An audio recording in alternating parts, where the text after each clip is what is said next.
Okay, hey guys. Oh my god. Whoa, this is weird. Hey.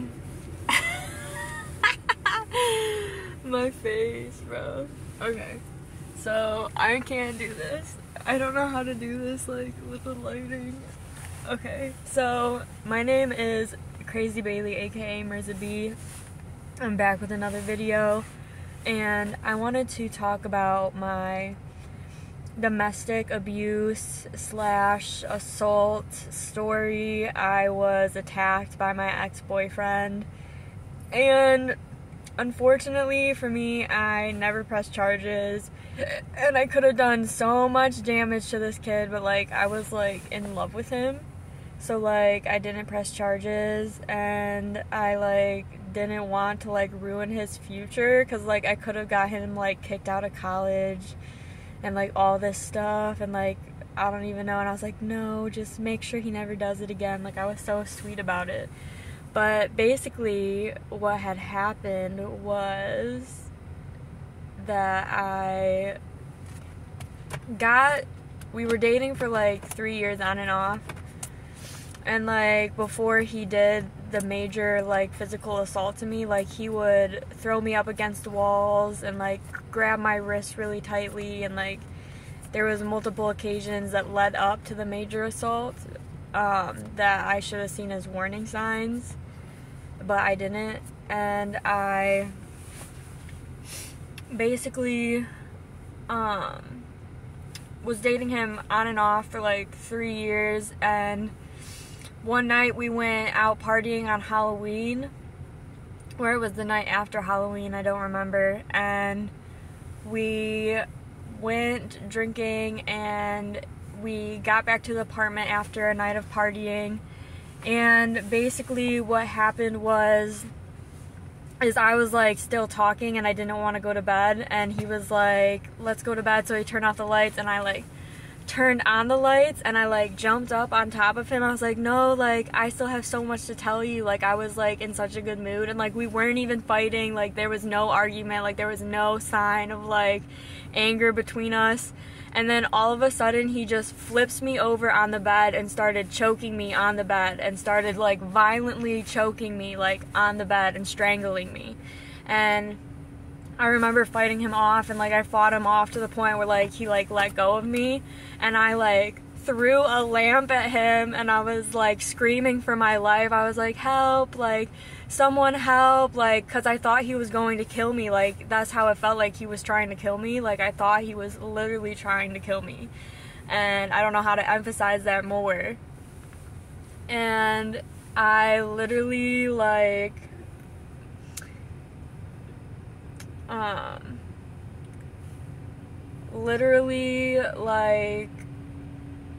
started screaming, threw a lamp at him, and then I went to go run and grab my phone so I could call the police, and he went and grabbed my phone, blocked me from leaving the room, and I was just like, what the fuck? Like I'm like in a fucking movie right now, like I'm in like a fucking dangerous movie where like I'm about to die. Like I literally thought like he was going to kill me.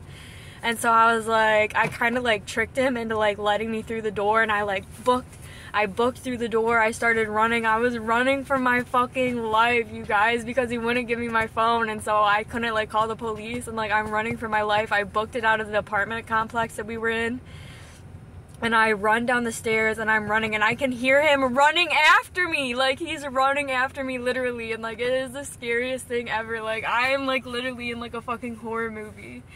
And I like finally reached like the grass at like the road and like sit down, and I was like, oh my fucking god. And like he sits next to me, and he's like, if it wasn't for you and your fucking depression and your anxiety, I would have never put my hands on you. It's all your fault that I did this to you. And I was just like, what the fuck is wrong with this guy? Like I was just like, I couldn't believe what he had done. And like I was just like in such shock, and I like kind of convinced him to like give me my phone. I was like, I promise I won't call the police. Like, I'm just gonna call my friends to come pick me up. Like, I promise I won't call the cops. And so I call my friends, and they come and get me.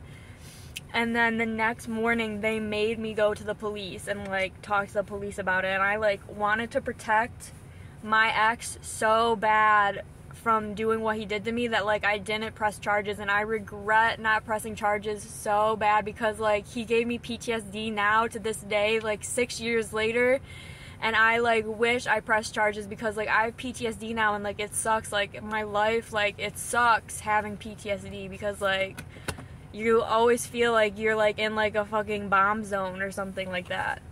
But anyways, I woke up the next day before we went to see the police, and, like, I couldn't believe, like, what had happened to me. Like, I was in such shock that, like, I was like, oh my god, and I, like, looked at my lip, and there was cuts all up in my lip, and there was bruises all along my neck, and, like, I was just like, wow, like, I cannot believe what had happened to me. And, like, I was in such shock. Like, I was like, did that really happen? Like, I was looking at myself in the mirror, and I was like, did that really happen? And I remember after that relationship, like, I would look at myself and I wouldn't even recognize myself. Like, I felt like a shell of a person. And I heard that's how you feel after you get done dating a narcissist. But, like, I don't know if he really is one. I just know, like, how I felt afterwards. And, like, I felt like a hollow, empty shell. Like, he, like, ripped out parts of me, like, the physical abuse, the emotional abuse, the psychological abuse, the verbal abuse that he, like, spewed on me. Like, I was literally so traumatized after this relationship, and, like, people wonder why, like, I'm so crazy now to this day, like, why I'm so weird now, and it's like, I went through hell, and I'm still alive. Like, I could have died. Like, he tried to kill me, and I don't know how I survived. Like, I don't know how I fought him off, but anyway, that is my physical assault story. That is what happened to me, and, like, to this day, I still fear for my life. Like, I still sometimes, like, I would have nightmares for, like, 2 years thinking that he was trying to murder me, trying to kill me. Sometimes I still have nightmares, like, thinking, like, he's trying to kill me, like, choking me in my sleep, and, like, I'll wake up, like, gasping for air, like, insane. It's insane. But yeah, hopefully I'm going to press charges soon, even though it's been 6 years. The statutory of limitations in Michigan is 6 years, and it's been like 7 years since he's done what he did to me, so I don't know if I can press charges against him with that, but I can press charges against him for giving psychological abuse, which is PTSD. So I'm thinking about suing him because, like, I have to pay for medications now. I have bipolar disorder now. Like, I have to pay for, like, meds because of, like, what he did to me, and, like, I've been through some, like, rough ass shit because of what he did to me, and, like, I'll never be the same after that, and it really sucks.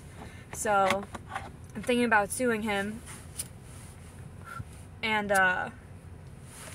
I can't really charge him for what he did to me because it's been 7 years, and I just recently came out with my story and just recently wanted to press charges because, like, it took me, like, 6 or 7 years to, like, get over the fact that I was in love with him and that I wanted to protect him. Like, I don't want to protect a predator anymore because there's another girl out there that's going to date him, and, like, he could kill her. Like, women who are strangled by their partners are 10 times more likely to die if they stay with them. So I'm lucky that I got away. I am the one that got away. I got away.